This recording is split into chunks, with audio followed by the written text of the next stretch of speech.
बोलिए बाबा अमरनाथ बर्फानी जी महाराज की जय। इंसान का बहुत बड़ा शत्रु है उसका आलस्य। क्योंकि जो इंसान जीवन में हर काम में, हर बात में आलस्य करता है, वह उस मुकाम तक नहीं पहुंच पाता जिस मुकाम तक पहुंचने की उसकी सोच होती है। तो इसलिए आज जो आपको कहानी सुनाएंगे, ये आपके जीवन में हो सकता है आलस्य को खत्म करें। और इस कहानी को आप पूरा सुने और समझें। एक गांव में एक किसान रहता था जो कि खेती करता था। अपने खेत में उसने अन्न उगाने के लिए फसल बोई और उस खेत में एक चिड़िया ने घोंसला बनाया था खेत के बीचों बीच में। तो उस घोंसले में उस चिड़िया के 2 अंडे थे। कुछ समय के बाद दोनों अंडे फूटकर उनमें 2 चिड़िया के छोटे छोटे बच्चे बाहर आ गए उस अंडे से। तो उसके बाद वह चिड़िया जो है सुबह भोजन की तलाश में जंगल में चली जाती और शाम को वापिस आके बच्चों के साथ वह उनको भी भोजन देती और खुद भी खाती। तो एक दिन चिड़िया जंगल से बाहर भोजन के लिए गई थी।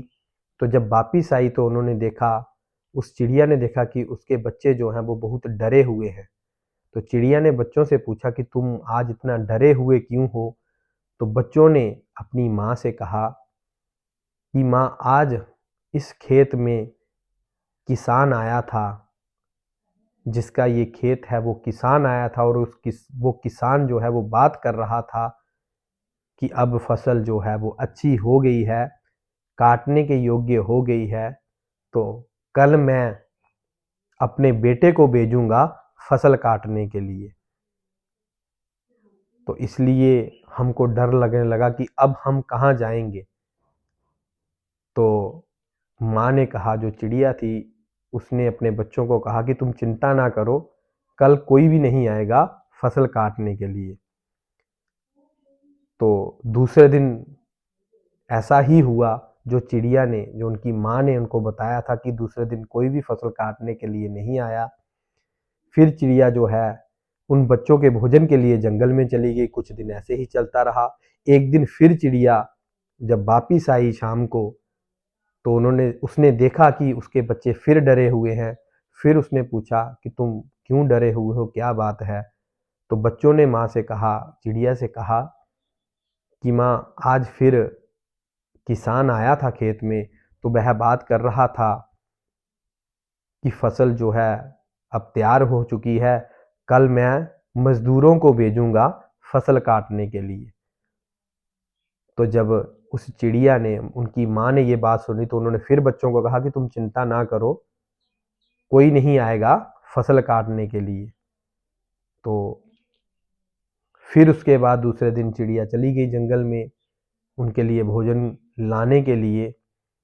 कुछ समय ऐसा हुआ, 2-4 दिन बीते। फिर जब माँ एक दिन भोजन लेके उसी खेत में आई, बच्चों के पास आई, तो बच्चे डरे नहीं थे। पर बच्चों ने माँ से कहा कि माँ, आज फिर खेत में किसान आया था, तो वो बातें कर रहा था फसल काटने की। तो हमने मन में यही सोचा कि अब ये सिर्फ बातें ही करता है, ये इस फसल को नहीं काटेगा। तो माँ ने पूछा, नहीं, आप पूरा वाक्य बताओ कि क्या बात हुई। तो बच्चों ने कहा कि किसान खेत में आया था और बात कर रहा था कि जब मैं दूसरों पे निर्भर था, जैसे मैं अपने बेटे पे निर्भर था तो खेत नहीं काट पाया। फिर मैं मजदूरों पे निर्भर था, तब भी खेत जो है वो नहीं काट पाया।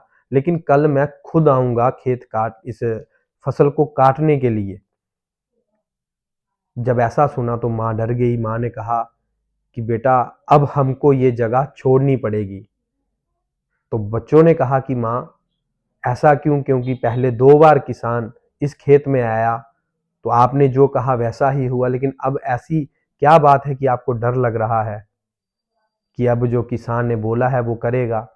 तो माँ ने उस चिड़िया ने उन बच्चों को बताया कि जब तक वो किसान दूसरे पे निर्भर था, पहले अपने बच्चे पे निर्भर था, फिर उसके बाद मजदूरों पे निर्भर था, तो मुझे विश्वास था, क्योंकि जो इंसान दूसरों पे निर्भर होकर कोई काम करने की सोचता है तो वो काम कभी भी पूरा नहीं होता है। तो अब उसने खुद ये प्रण लिया, निश्चय अपने मन में ठान लिया है कि अब इस खेत को मैं काटूंगा। तो इसका मतलब ये है कि अब वो किसी पे निर्भर नहीं है, वो खुद इसके लिए बोल रहा है, तो वो इस खेत में जो फसल है उसको अवश्य काटेगा। तो इतने में उसके जो बच्चे थे वो समझ गए बात को, तो तब तक उन्होंने भी उड़ना सीख लिया था। वह माँ के साथ दोनों बच्चे भी जो हैं उस जगह से उड़कर दूसरी जगह और चले गए। दूसरे दिन सुबह किसान आया, फसल की कटाई शुरू कर दी।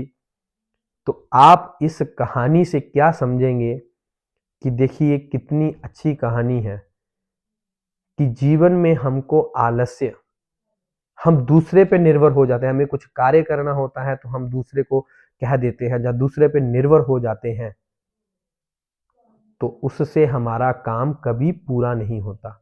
जो भी कार्य करना हो उसको खुद करने की कोशिश करें और दूसरे पर कभी भी निर्भर ना हो। जब आप दूसरे पर निर्भर हो जाते हैं तो आपका कार्य पूर्ण नहीं हो पाता है। तो इसलिए आलस्य को बिल्कुल त्याग दें, छोड़ दें। जो भी कार्य करें उसको अपने मन एवं लगन के साथ करने की कोशिश करें तो आपका कार्य परिपूर्ण होगा। तो इसलिए आलस्य इंसान का बहुत बड़ा शत्रु है। जब तक आलस्य करेंगे तो जीवन में आप वो चीज को, उस चीज को हासिल नहीं कर पाएंगे जो चीज आपके मन में, आपकी आत्मा में चल रही है पाने के लिए। तो इसलिए आलस्य का त्याग करें, मेहनत करें, ईमानदारी से जो भी कार्य करें तो वो है कार्य आपका जो है परिपूर्ण निर्विघ्नता से होगा और भगवान की कृपा आप सबके ऊपर सदैव बनी रहेगी। तो भगवान देवादिदेव महादेव जी आप सबका मंगल करें, आप सबका कल्याण करें, आप सभी खुश हों, आप सभी यशस्वी हों, आप सबका मान सम्मान हो और जो भी आपके मन की इच्छा है देवादिदेव महादेव जी उसको पूर्ण करें। नमः पार्वती पते हर हर हर महादेव शिव शंभो।